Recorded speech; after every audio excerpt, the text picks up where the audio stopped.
Hello and welcome everybody. My name is Annalie and this is Under the Surface. Today we have a super cool guest. We have Lexi Rogers here with us and she's going to talk us through everything about her story and her life. Thank you for joining us, Lexi. Thank you so much for having me. It's so exciting. I mean, we've been talking about this for a while, just getting you on and getting people to get to know who you are as a person, as a human.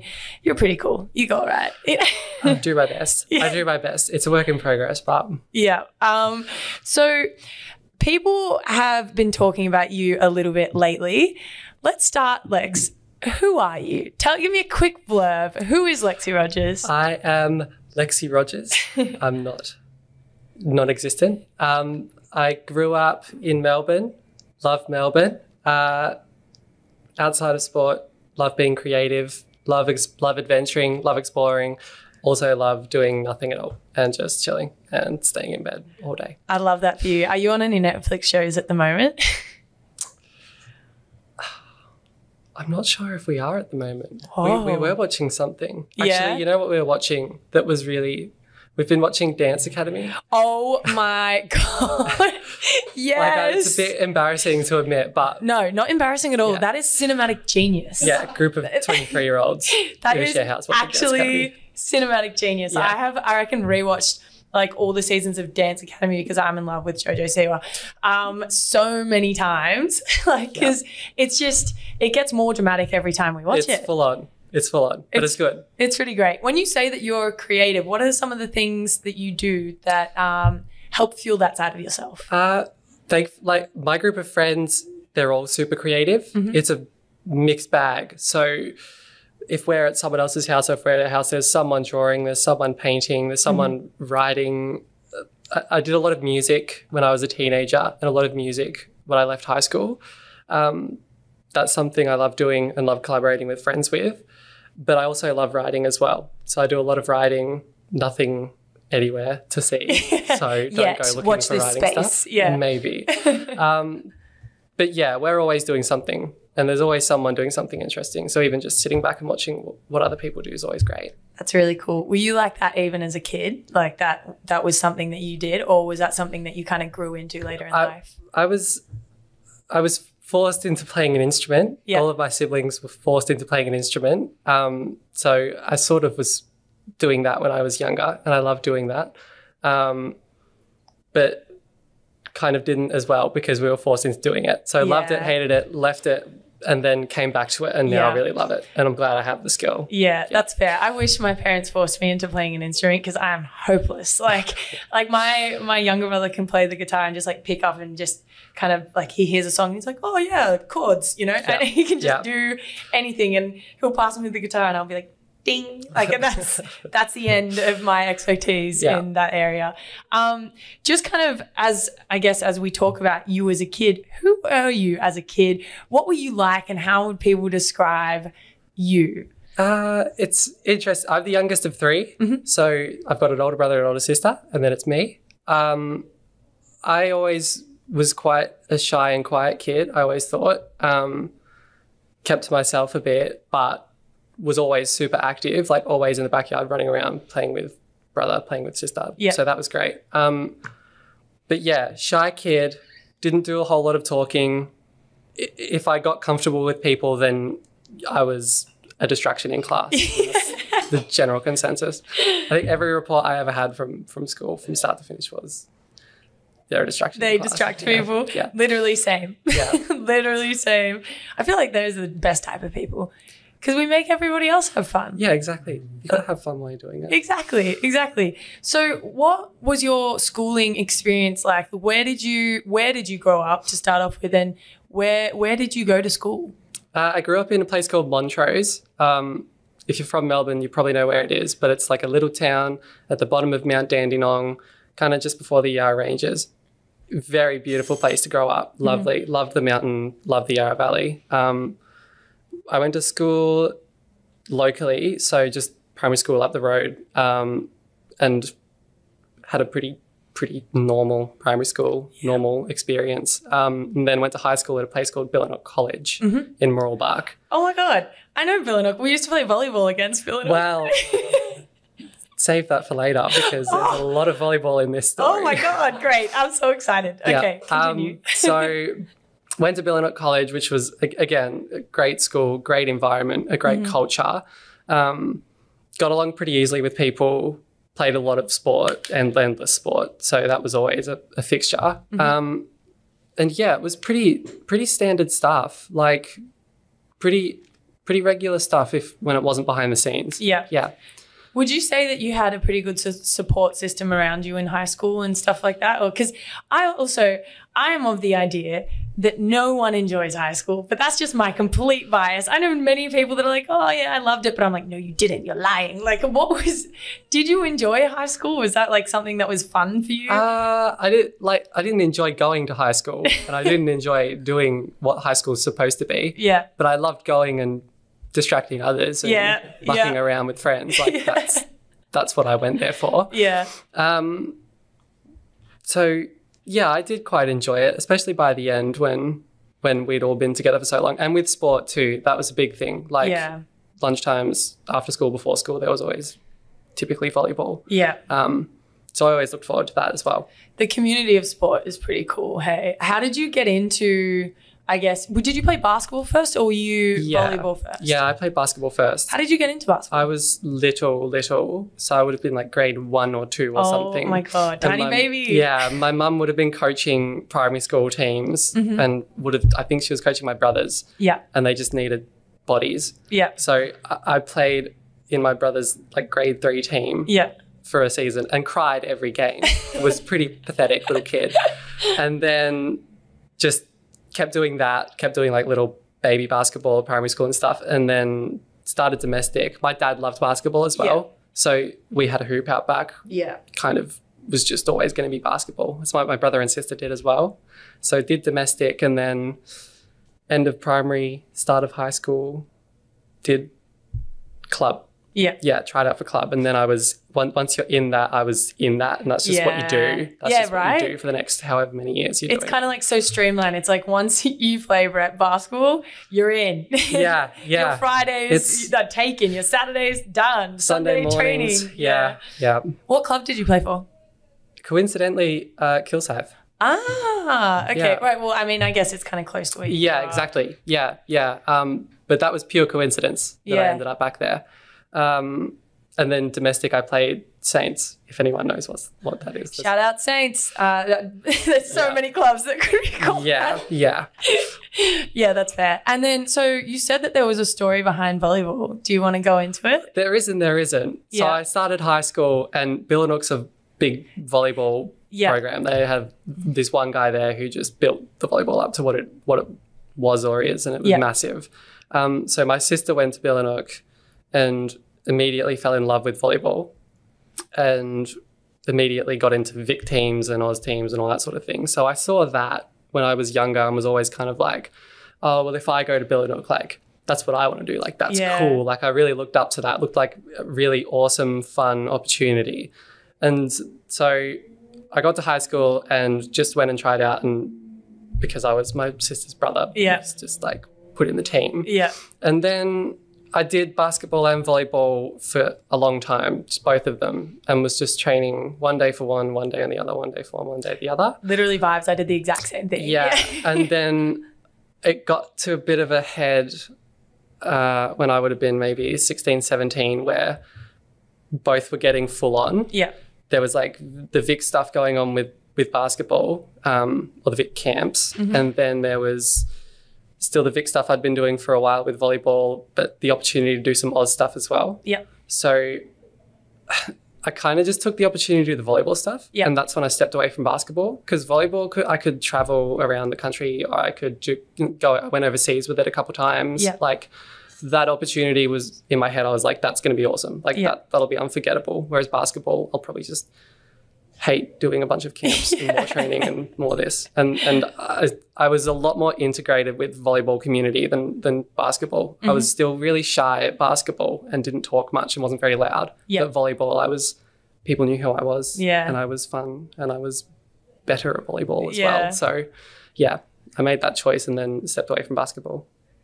And so I guess the next question is like your life, right? The story of you. When did you start figuring out who you were? And like, this is a very bold question because on the last podcast, I had to answer who I was and I was like, I have no idea. Like, yeah. What was the process for you starting to figure out that you weren't who you were supposed to be and you're trying to figure out who you are? Like, how did that all, tell me everything. It took a long time and it was quite a long process. And I look back in hindsight. At the time, I didn't think much of it. But in hindsight, I feel really sorry for that young boy / girl.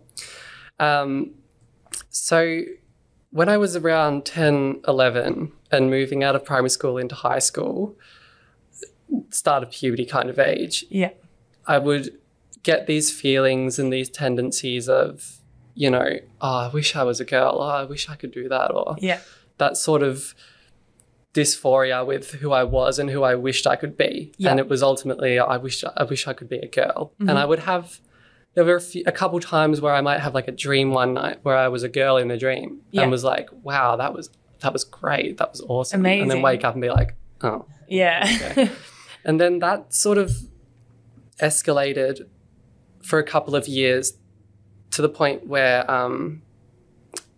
my parents might take my brother and sister out to the sports stuff and be out for like a couple of hours. And I would sort of sneak into my sister's room or something. This is really embarrassing. And try on some of her clothes or whatever, stuff like that. But I still felt really ashamed of that. Like I would do that and then afterwards just feel really ashamed of myself. Like, oh, what is wrong with you? Like, that's weird. Yeah.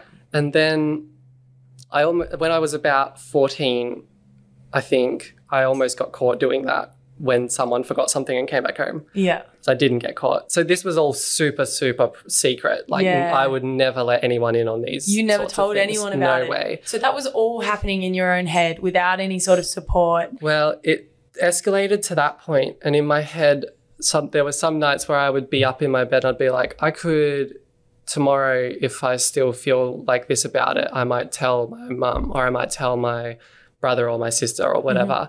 And I would always wake up the next morning and just be back with like, no, it's too scary. It's too much.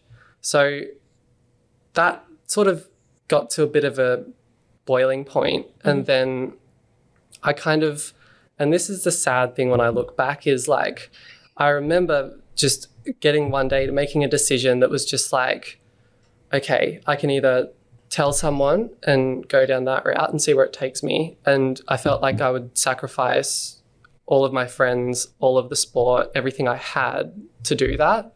Or I can come to terms with not engaging with that side of myself and not making that my identity and just living my life as a boy and living my life as a man and just being content with that.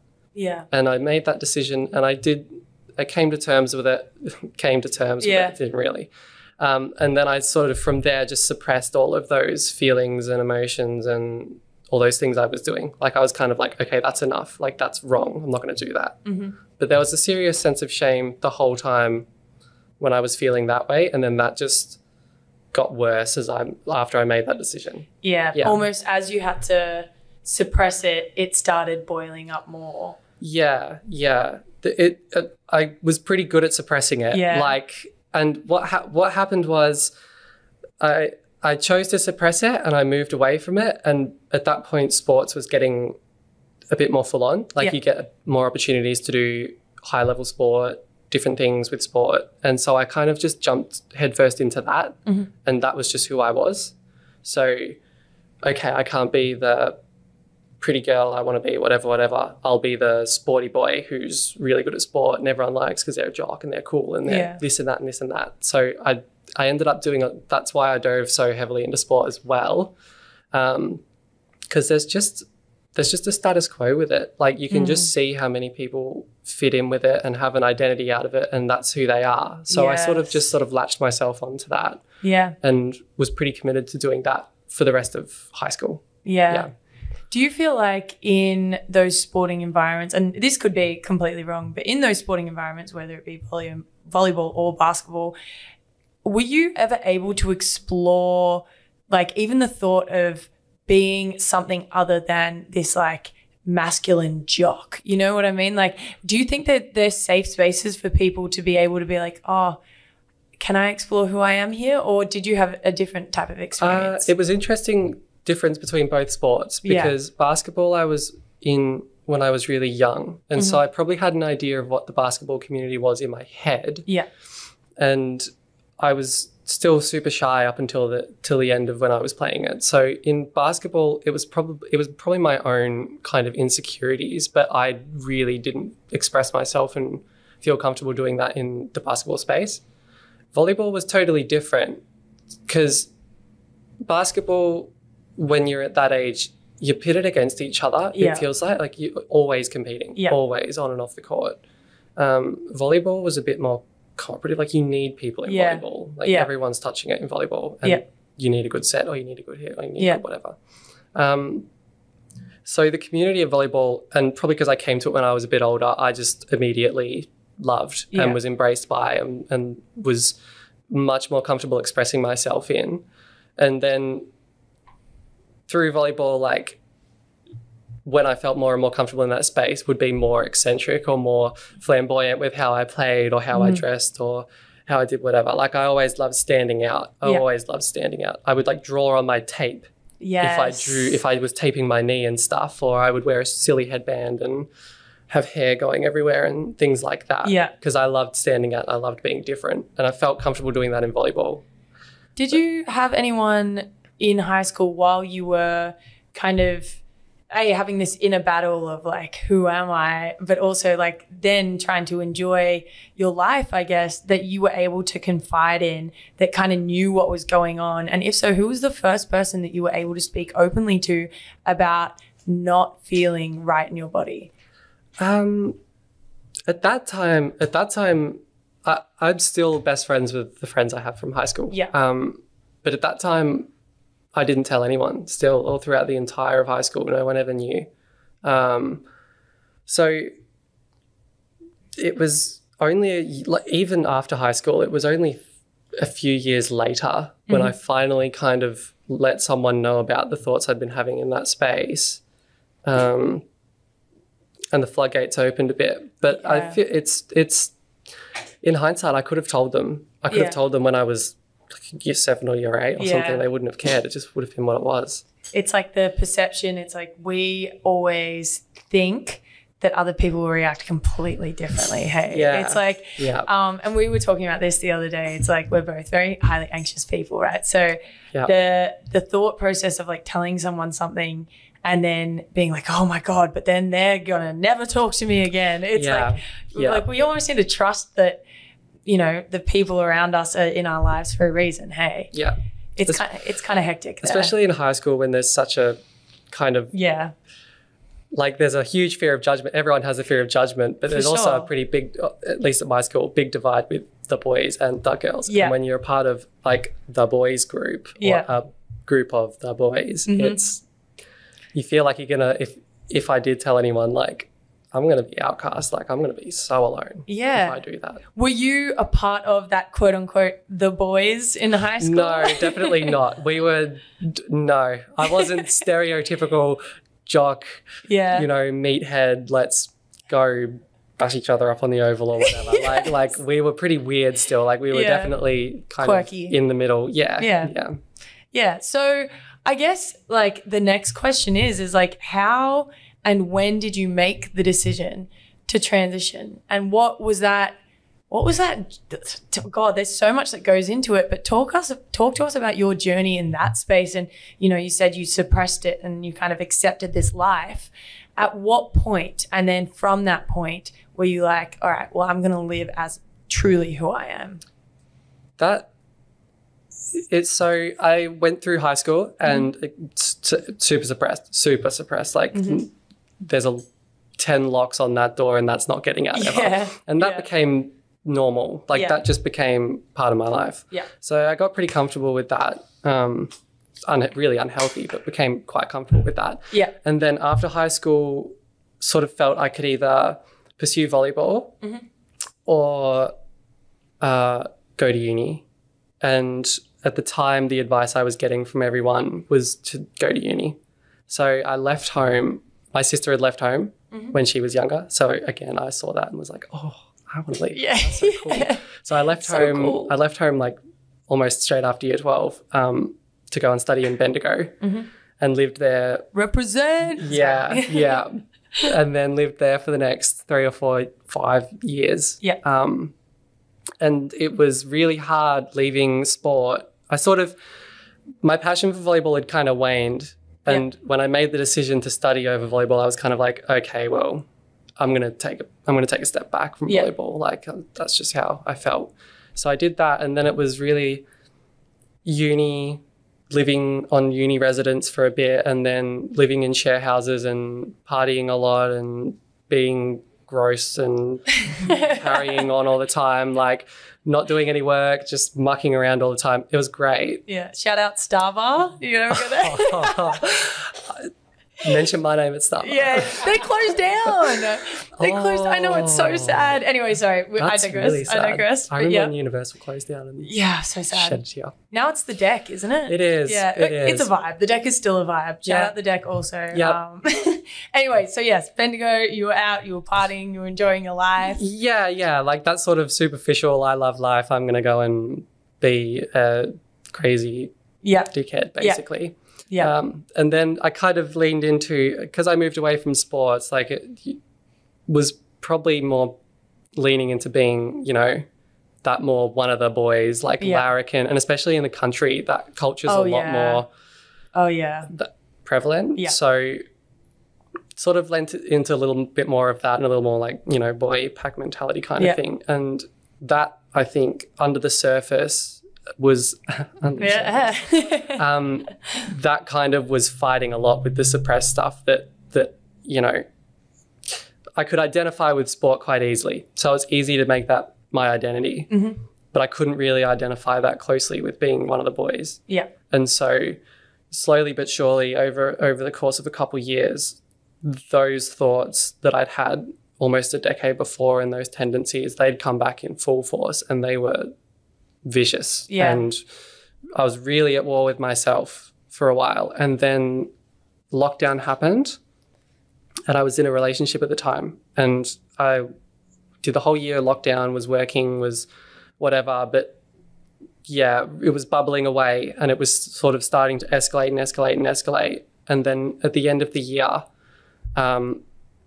broke up with my girlfriend, and that was really, really hard again because I was having all these thoughts of like a similar thing where it's like if I don't have a partner, no one's going to love me, especially if I feel this way. Like I've got so many things going on in my head that are just conflicting. Like it felt like I was just going to be alone. Yeah.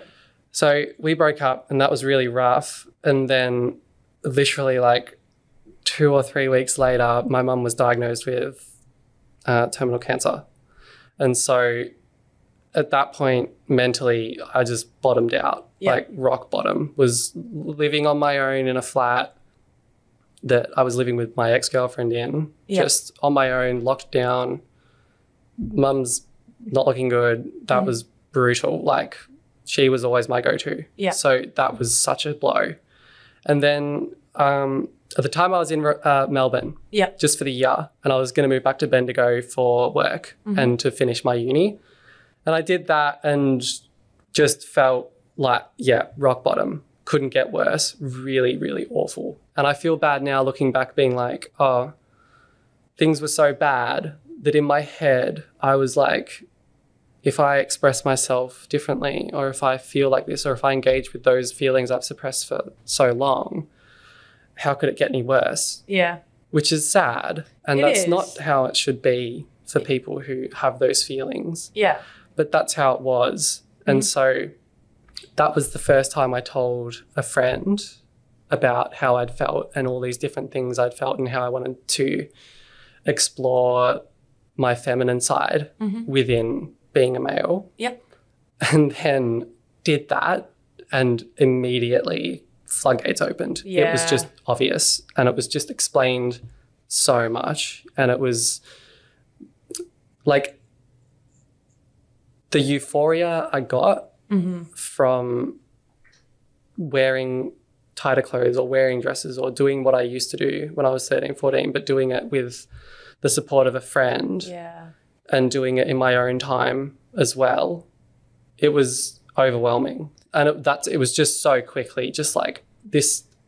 Like you could breathe. Like you've been walking around with someone pressing on your chest and now you can. Yeah, it was a weight off. It was a huge weight off. And it was such a quick move from, oh, I'm going to be a more feminine guy to, oh, I'm trans. Yeah. There's no doubt about it. Yeah. And then connected with a couple of people who had the same experiences and looked at resources online and all these different things. Yeah. It's just like, yeah, this just makes sense now. This all just makes sense now. How did you find that support system? Like those people that you connected with that were able to steer you in the right direction? Because I can only imagine that, like, you know, we're not educated about resources or anything like that in school and in any sort of our education processes. So how are you able to reach out and find the right people, or did they find you? Well, I think that was all of the lack of information and lack of resources and all of that. I think that's part of the reason you do feel like you're supposed to be ashamed of it and suppress it. That's for a different time. I met this friend just after high school on Tinder. And I like how you muttered the Tinder word. You're like, I met this friend on Tinder. Yeah. But we were just friends. Yeah. And we hit it off. Like we were really close, got along, best mates. And then I knew that they had been with a transgender person before. And so I kind of always felt like if I was going to tell anyone, they would be who I told. Yeah. But because we got super close over the course of the next 3-4 years anyway, that they were just the person I would tell and they would be the right person to help me get through it. And they were. And they connected you with the people that you needed to talk to? We discussed it. We just talked about it at length. So the first stage was kind of just like airing everything out. Here's 10 years of suppression. Catch this. Yeah. It was a lot, and it took weeks to sort of wrap my head around the whole what everything was and what it was going to look like. And then they encouraged me to call a gender health clinic in Ballarat, which I did. And they were just sent through all kinds of resources, all kinds of different doctors, all kinds of different everything. And it was from there that everything just kept flowing through. But from the decision when I told them and started engaging with all that girly stuff that I wanted to, and then realised that I was trans, I kind of just started telling everyone. Yeah. Yeah. Which was scary but also really exciting because I was like, hey, guess what? Yeah. Yeah. Yeah. Hey, here's some information I need to tell you. You'll never guess what Did you have anyone in your life that was like, yeah, no shit, you know? Very few. Really? Very few. Okay. Yep. Family, I think, was all very, very surprised. Yeah. Very surprised. And then I had a couple friends who weren't that surprised, but I think the general response was, what? Like, what do you mean? Because I just hid it away and kept it so private for so long. Like this was just for me to know. Yeah. So yeah, everyone was very shocked, but became obvious really quickly to everyone. Like everyone kind of clocked back at little anecdotes and was like, oh, is that why you said that time? Or is that why you did that time? It's like, yeah. Put A and B together. Yeah. Yeah.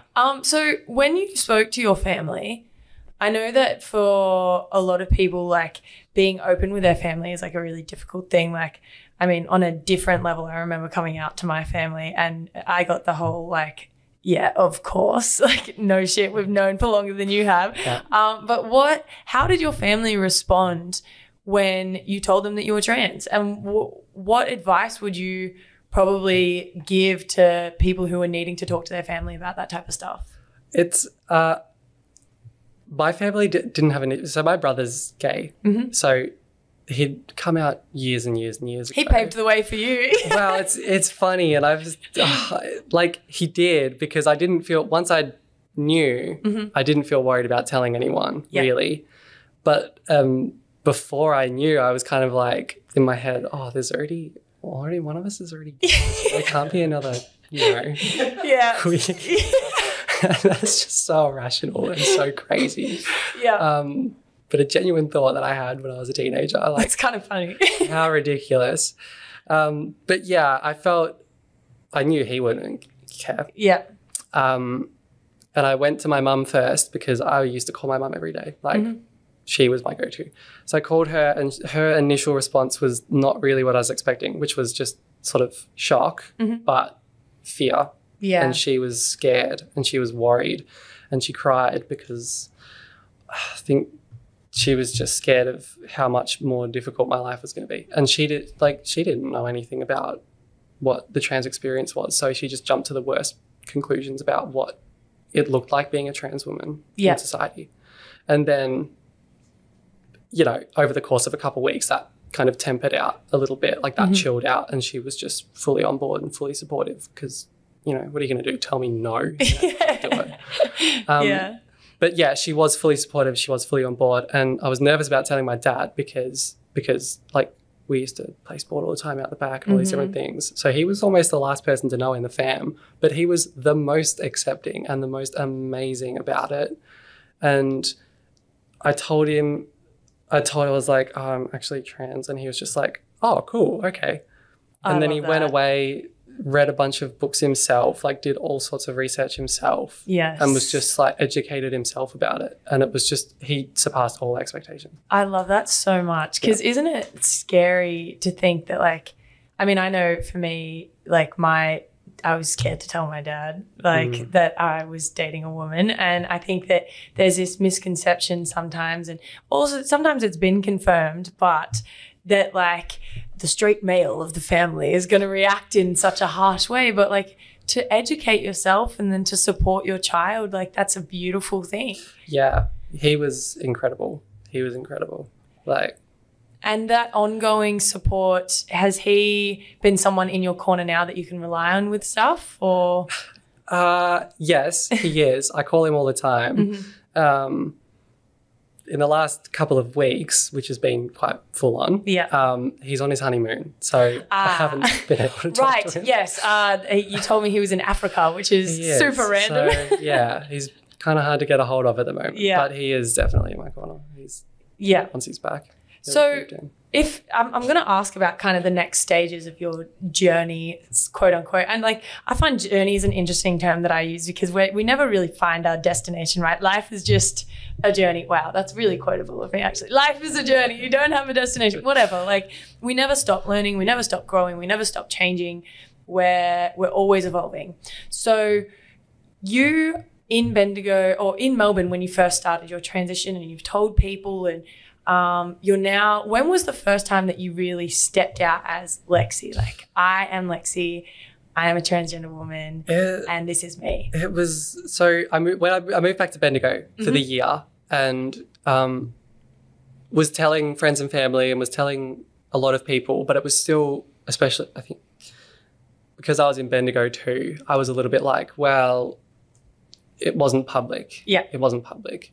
And once I started the medical side of things, which was just the natural progression, and that was a really pretty breezy process for me because of where it sat with me. Yeah. I still kept it pretty quiet for the second half of that year, because I still had a job. Where I was a bit scared of what that might look like, or like, what the hell am I going to wear to work? Yeah. Like, what am I going to ask people to call me, or what pronouns, and all these different things. And I knew that I was going to come back to Melbourne after the year was done. Yeah. So I didn't shy. Like, I still wore the clothes I wanted to wear, and it, did my nails and did my makeup and stuff like that. But I didn't really have like a stepping out thing in Bendigo where I was like, hey, yeah, it's me, I'm different. Yeah. But once I moved back to back to Melbourne at the end of that year, I was like, yeah, I'm now a woman. I live as a woman. I love it. Like, comfortable with where I'm at. Everything was just fully done. Yeah.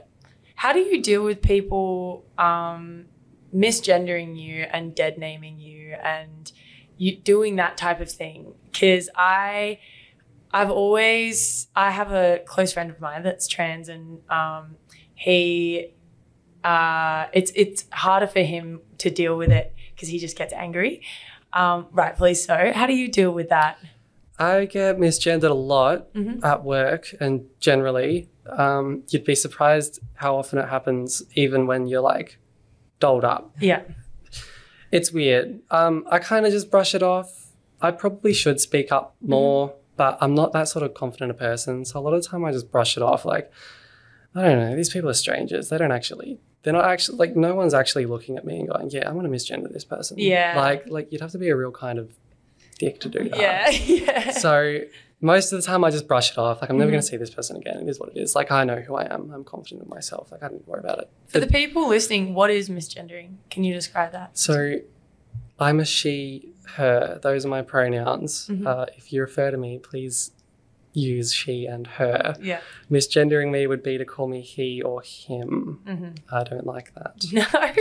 I don't think anyone would. So yeah, it's changing. It's definitely getting better, especially in the workplace. Like there was a real effort at my workplace to push the pronouns, and everyone lets you know their pronouns. Everyone's super respectful of it. So it's changing. It's a long process. Like, it takes time. Yeah, for sure. I guess then, like, in your last kind of year, and last, I guess, little bit, like, being able to be yourself, what is the main difference between, like, just feeling like you are who you're supposed to be and the way that you kind of were throughout, you know, your later high school, early uni days? Like, what is the main difference between the way that you are, I guess? I just feel like I can be open with everyone now. Like, I'm just not hiding anything. I don't have anything I need to be worried about in the back of my head about who I am and how I look and all these different things. Like, it's just so much, it's just freedom. Like, it's just in my head, it's just freedom to just be myself and not constantly have to question, you know, whether or not I want to do something or look a certain way or be a certain person. It is just the biggest weight off ever. And then there's the other side of it with gender euphoria, where thankfully I don't suffer too much from dysphoria, which I'm very grateful for. But can you describe what gender dysphoria is? Yeah, I'll do my best. Yeah. It's different for everyone, I think, but it's, if you have, and I think everyone gets it too. Like, this isn't just a transgender thing. Yeah. Like, a part of you, whether it's physical or emotional or anything that doesn't align with your gender, in the case of gender dysphoria, but just you as a person. So, you know, stereotypical examples would be a trans woman gets gender dysphoria because of her Adam's apple, or because of her, you know, downstairs area or hairline or things like that. So that's dysphoria, and it can be seriously bad for people, like really, really harmful mentally for a lot of people. And so medical transitioning is sort of the best way to address those physical things, where you can change a lot of things about your body to align with how you feel. And your gender. Yeah, and that's kind of the approach to helping gender dysphoria. And so on the other side of that, gender euphoria, what is that? Yeah, again, this is something I talk about with my roommate a lot. So this is still something that everyone has and everyone feels. It's like, I don't know, like if you dress up for an event or something and you look really good and you're like, yeah, girl, you're rocking it. Yeah, slay. Like you feel really good, right? Yeah. Like you feel great. Like it's similar to that. So it's different in terms of what my transition was, because you go from you know,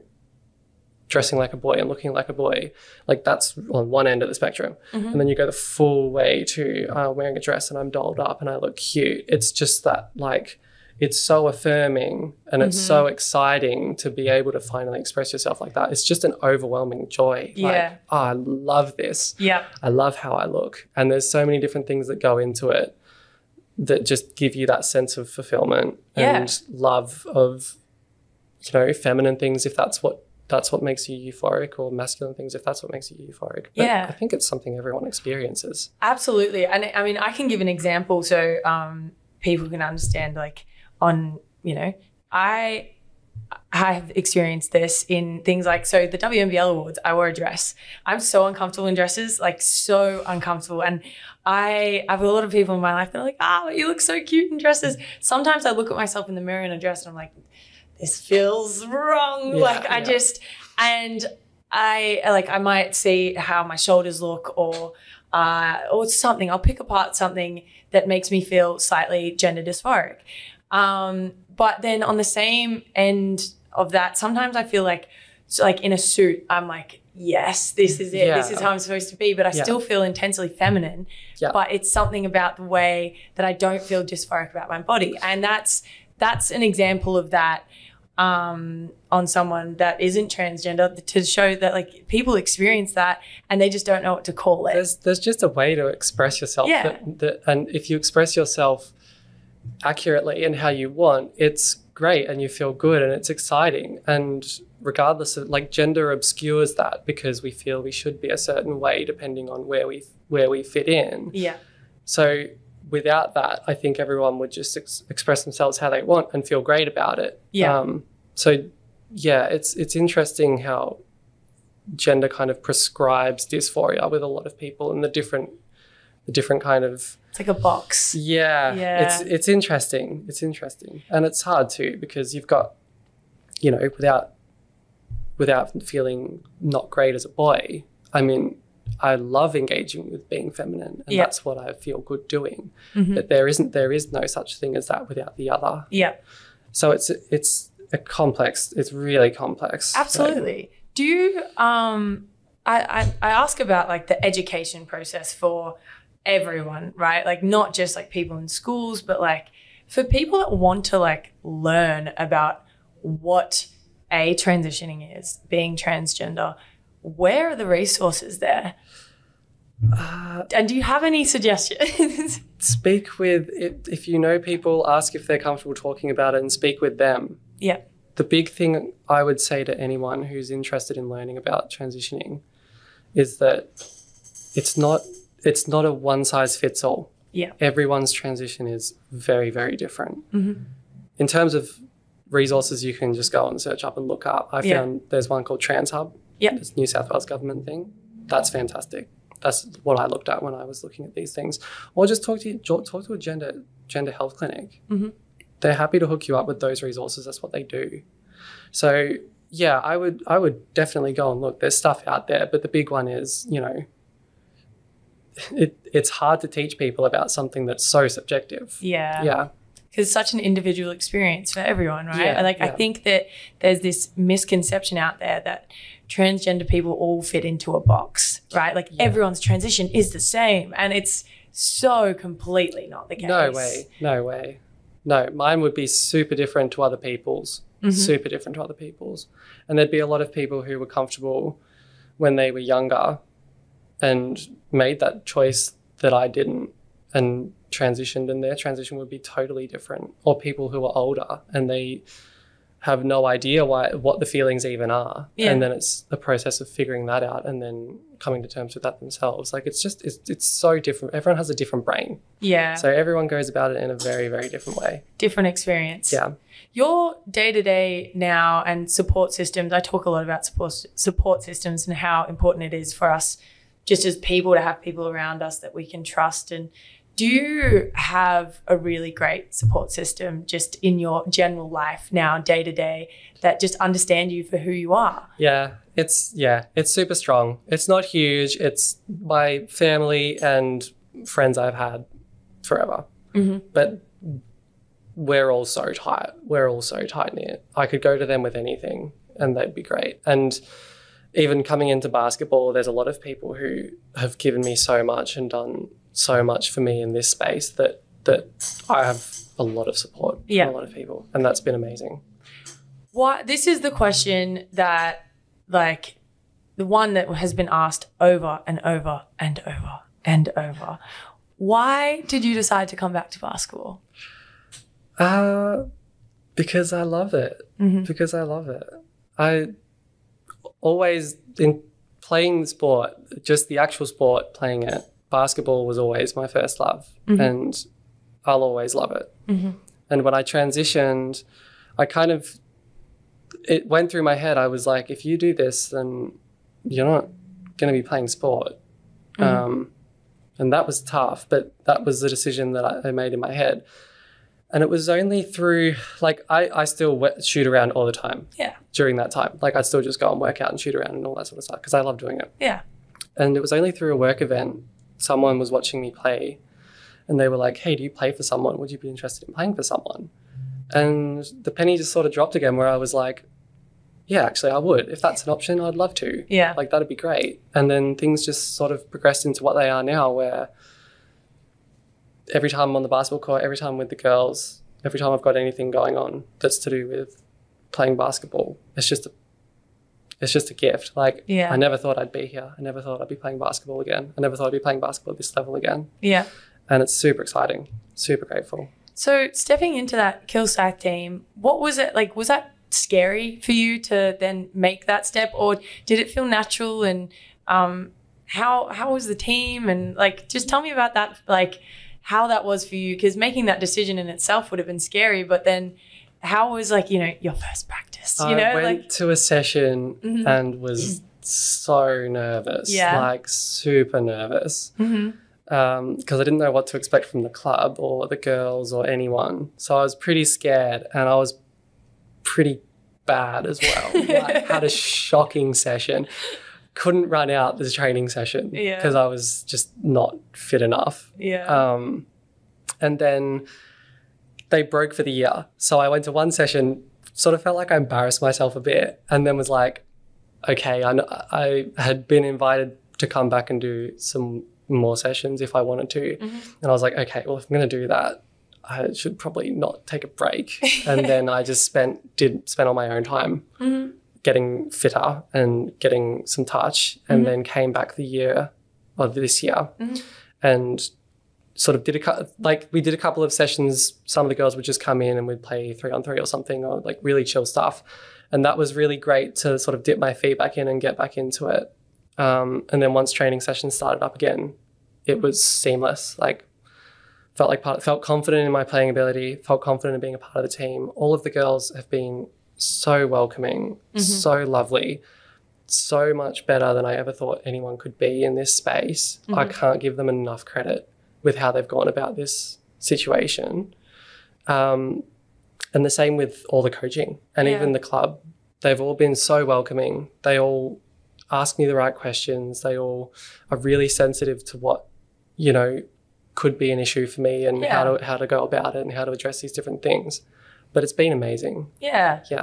You're just, like, the crazy thing is I remember when we connected just the other day, I was like, Lexi's just a girl that wants to play basketball. Like, she's just one of the girls that wants to play basketball. And I believe that basketball is a really special thing to so many people. And, like, hearing you talk about it, I'm like, it's just something that you enjoy doing. And I think that, you know, it's special that you were able to hold on to that throughout your transition and your life, like, to be able to have sport is like and not fully identify with it either, but, like, have it as a part of us. It's super special, and we can't underplay that. And I guess like, moving forward, not just in basketball, but in your life, the life of Lexi, your next, like, do you have goals that you're looking forward to in, you know, your outside life? Like, you know, I ask people these questions, and sometimes it's like, buy a house, start a studio, you know, like, do you have, like, these overarching goals? Are you a goal setter, or are you just like, you know what, I'm taking it one day at a time? I used to, and I used to run myself in circles a bit with focusing on what I wanted to do and how I was going to get there. And so I try not to now because I just focus on it too much. Yeah. I really want to, I want to play good basketball. I want to have a good basketball career. Yeah. I'm committed to playing basketball and I want to make it my career. Yeah. And that's sort of the most I've committed to for the next however long that may be. Outside of that, day by day, we'll see how it goes. These conversations of getting people to listen to like your journey, to hear just who you are, like who is Lexi, to putting a face to this idea that everyone's come up with. Yeah. That's the most important thing right now, because, you know, there's so much circulating about like who you are and like how you're going to present and what you're supposed to be and and it's, A, it's suffocating, and B, it's just wrong. Like, let's put a face to your name and who you are, because you're a wonderful human that just wants to exist. And that's the baseline. Like, I think it's been, I think it's good to have a bit of a voice now, because when it's this hypothetical person and people are making a picture of what a transgender athlete looks like in their head, one, I don't think it's me, but two, I think it's a bit harsh, and people just forget that there's actually a person. Yeah. That there's actually like, and online it's so easy to be able to just like say whatever you're saying and not think about the consequences about that. But I guess so we can kind of take a last little deep dive into your you. I want to ask you about something that, is there anything that people don't know about you and wouldn't expect, like something completely random? That's really hard. I know, it's a really hard question. I really love disco music. That is the best. That is the best answer. That's so it's random. Not that interesting. But I know. I didn't know anyone that likes disco music. So there you go. You're my first disco music liker. Yeah. Obsessed. I love that for you. Now I'm just picturing you now with like a 60s outfit on, just like, you know, yeah. If there's places like that, that's where I'd be. I'm sure there is. Brunswick Street and Smith Street, surely there's a disco vibe along there somewhere. It does exist. If I've got headphones in, that's what you're listening to? The Bee Gees? That's what I work out. That's workout music. Disco music is your workout music? Yeah. That's actually the best. Okay, so then you now sitting here on a podcast with me talking about who you are, what would you say to your younger self if you got the opportunity to sit down and look at your younger self and be like, hey, this is what's going to happen to you? What would you say? What would your advice be, and what would you warn them of? Buckle up, kiddo. It's going to be a bit of a journey. Yeah.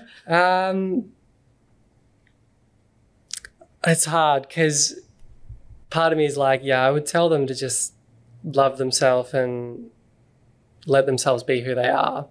But at the same time, I wouldn't change anything that I've done over the last 12, 13 years. You do it exactly the same all over again? Probably not. Yeah. Probably not. I'd probably change some things. Be there for them and be like, it's all right to have these feelings. That's all good. Yeah.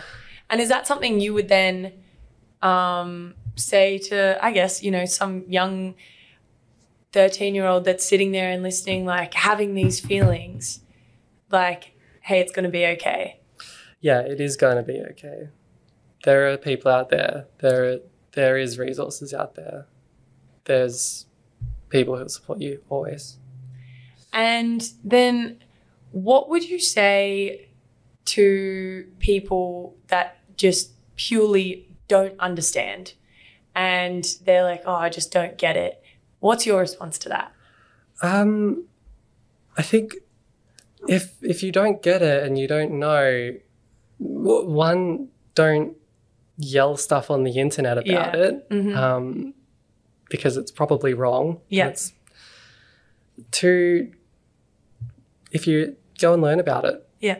Go and ask people about it. Go and look online. Go and talk to people about it. Yeah. Because even people who would consider themselves educated, I think a lot of the time, yeah, there's a lot to be educated on. Yeah, for sure. And I've had these conversations recently where people don't understand and they're scared to not understand. And it's like, that's okay too. If you don't understand, just ask the questions. Yeah. But ask them nicely. Yeah. Be nice people. Talk to people the way you would like to be spoken to. And I think that especially in this space, and not just about you, Lex, but about anything that people don't understand, when you ask, because it's okay to ask, be nice, be understanding, be empathetic, and there's nothing wrong with asking the question, but there is something wrong with being rude while you do it. There is something wrong with misgendering people. There is something wrong with not being able to put aside something that makes you uncomfortable to ask a question. I think that there needs to be space for people to be okay being uncomfortable and then trying to understand everyone. Because isn't that just like, that's life, right? Like we don't walk around looking at everyone in the street like, I don't understand you or you or you. Like we should just be open and try to understand. And I think that for people that don't understand, my message would be ask the questions, educate yourself, and when you ask, just be nice. Yeah. Be a nice, respectful person. And then you can't actually go wrong if you conduct yourself with respect. Yeah. And I guess for me and for you and for everyone else listening, what would be something that people just don't understand about your situation, if you're willing to share anything? A lot. Yeah. A lot, most of it, because I'm very sensitive to the fact that it's a novel situation. Yeah. It's a complex one. And it's going to take time to explain things to people and educate people and for people to understand where I come from, who I am, all of these different things. I just think they need to take the time to listen and not let their biases or not let their sort of opinions get in the way of listening to what I'm saying, I think. Yeah. Yeah. Absolutely. I love that answer. I really love that answer. I guess there's a last couple of questions here. I'm just kind of roll through them, but I know that I'm going to be on a tangent. I do this often. Yeah. How do you think people see you versus who you actually are? And I want that to be answered in two parts, right? Okay. Younger you, I want you to answer that first, and you now. The younger me, distraction in class. As I got older, probably dickhead. Yeah. Very silly. Yeah. Very loud, stupid, idiot, but still sensitive. A lot of fun. And now, I don't know, classy, hopefully. Classy. Yeah. Still fun, still silly, still the same person. It's just a different wrapping. I love that. Yeah. I love that. And so the online community, right, and the support, let's talk about support here. How can people support not just you, but inclusivity in general online when there is so much space for people to just be hateful? That's a big one. Yeah. Because if you know, I'd like to know, because I'm still trying to figure that one out. I think focusing on building the right narrative and promoting what's positive about this space and what's great about inclusion and just helping each other have a voice for what's right rather than screaming at a dog chasing its tail with what's wrong. Yeah. I think a lot of the time engaging in debate that isn't actually based in fact can be harmful or can just be a waste of time. So I think focusing on trying to build up all the positives about inclusion and about diversity and about what makes those things so great, because without those things, we wouldn't be where we are today, and they're only going to make us better. Yeah. Yeah. Absolutely. Do you have any idols or people that you look up to? I don't know. I would have used to back in the day, probably basketballers. Yeah. But nowadays, I don't know. It's coming into women's basketball has been pretty cool because unfortunately I didn't know many of you. Yeah.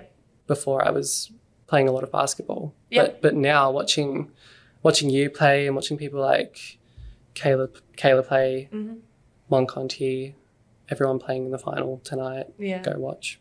Yeah. It's really impressive and it's really cool and it's a great game and you're all incredible athletes. So all of you are sort of my idols. That's where I want to get to. That's where I want to be. So yeah. Yeah. I love that answer. You just made me blush. It's not the blush I put on this morning. So then I guess as someone who is just trying to live their life every day, do you still have things that you struggle with that you would like to talk about that maybe other people might be going through too? Like for me, when I talk about stuff, my main shtick is mental health stuff. Do you struggle with anything like that day to day? And what does that look like for you when you're trying to just kind of exist? Yeah, so I think I would share a lot of struggles with a lot of transgender people for sure. That's pretty obvious. And those things come down to, sort of superficial, I wish my voice was different or I wish my body was different, these kinds of things. But on an everyday basis, I would say the biggest challenge I face would probably be my anxiety. I get super anxious and I just go loop in my head about the worst possible thing that can happen out of something. And so trying to break myself out of that and trying to be in the moment and not get ahead of myself and worry about what's going to happen, that's probably the biggest thing I have trouble with most days. How does that relate to a sporting environment for you? So do you still feel anxiety and anxiousness when you're playing basketball or thinking about basketball, or is that kind of your escape place? I think when I'm actually playing and when I'm on the court, it's an escape for sure, because it's intense. It's in the moment, it's visceral. Like you don't have a choice but to be in the moment and be doing what you're doing. Yeah. And I love that. That's what I really love about it. In the lead up to stuff, I'll freak out. Yeah, same. Yeah, totally. Yep. Yeah. Warm-ups, I might look cool, calm, collected. Yeah. But in my head, I'm like... The drive to the game. Yeah. Big time. And then after the game, I'm probably all right. Yeah. Yeah. Yeah. It's over. What was I worrying about? Yeah. That's fair. That's totally fair.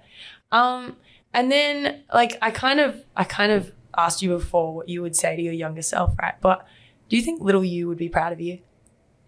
I don't know what little B would make of me. I reckon they'd be pretty excited. Yeah. Yeah, I think they would be. Yeah? Definitely. Just like taking what is it when you look through the spyglass and you're like, wow, Yeah. I reckon they'd be a bit like, that's a joke. Not really, though. Yeah. Who's joking? Yeah. But no. I think that there's, in the law of attraction, if I'm allowed to get through here for a little bit, when you put out to the universe what you want your life to be and what you want to create, and I think that the concept of, we can control certain things, and I think that being able to live as yourself is like one of the number one things I would believe that would contribute to someone's happiness, because waking up every day not feeling like you are who you are, and that's not an experience specific to transgender people either. That's an experience that, I've felt, I know a lot of other people feel, where you wake up and you're like, I have no idea what I'm doing. Who am I? What's happening? And I think that being able to be yourself 100% honestly, openly, and not feel like you're hiding parts of yourself, because we all do that. We all hide parts of ourselves. Yeah. We all hide parts that we believe wouldn't be accepted by quote unquote society. We all hide parts of ourselves that we feel that for whatever reason there's a certain attachment of shame. And I think that working through shame and trying to figure out where that comes from is difficult. It is so difficult, but necessary in order to kind of blossom, right? Yeah. It's like kind of, I'm going to butcher this. There's that flower that's really pretty that sits on the top of the water, and then all of its roots go down into like the mud and the murky. Is it a water lily? Am I lotus flower? Something like that. I got a nod over there. So I'm going to say it's a lotus flower. Okay. And so that when they sit on the top of the water, like they're able to be, because of all the crap that's underneath. And I think that, you know, being able to openly talk about our experiences is so important, because you have no idea how many people go through all of this. Yeah. Again, ask the questions. You'd be amazed how similar I can only speak for myself, but you'd be amazed how similar the experience is for a lot of people in a lot of ways. And to finish up, I kind of want to ask you, what is something that you would ask of people in the next couple of weeks moving forward as you're just trying to figure out how to exist in this space? And what are you asking of people to, you know, like for me, I would say I'm asking people to be nice and to treat me and you and everyone else with respect. What are you asking of people over the next couple of weeks? Yeah, please be nice. Please be nice. It's been a hard week. So just try to remember that there's actual people that are affected by these discussions and these debates. Yeah, that's probably it. Simple, but should be simple, right? Should be simple. And again, I really do encourage people to just respect, nice, and also like listen to Lexi's story, because you're a cool person. You've had a cool life. You're a quirky, fun human. You are kind, and you're actually quite brilliant. Like the way that you're able to articulate your experience is quite niche. A lot of people can't actually talk about their feelings in that way and talk about their experiences. And I'm very grateful that you've come on and been able to share. And I truly believe this is just a part of your story. Like there's so much that we haven't heard about. You know, there's so much more that's happened and that it is going on and that will go on. But to be able to share your story with us on here is so important, not just for you to, you know, be able to have some sort of autonomy over the narrative that's been put out there, but for everyone listening, hear what she has to say and put a face to the name. And everyone meet Lexi Rogers. This is Lexi. This is who you've been hearing about. She is a beautiful, beautiful, wonderful person, and she will continue to grow and blossom and be who she is. And if you run into her at a basketball stadium, give her a smile, maybe a hug. I don't know, be nice to Lexi and, you know, encourage these conversations within your circles. Have the conversations with your parents, have the conversations with your sisters and brothers and peer groups. And let's help make basketball to be a space of inclusivity and of love. And basketball should be a place of inclusivity and love for everyone that walks into a stadium. And that's how it should be. And that's what we are working towards it being. But Lexi, thank you so much for coming on the show today.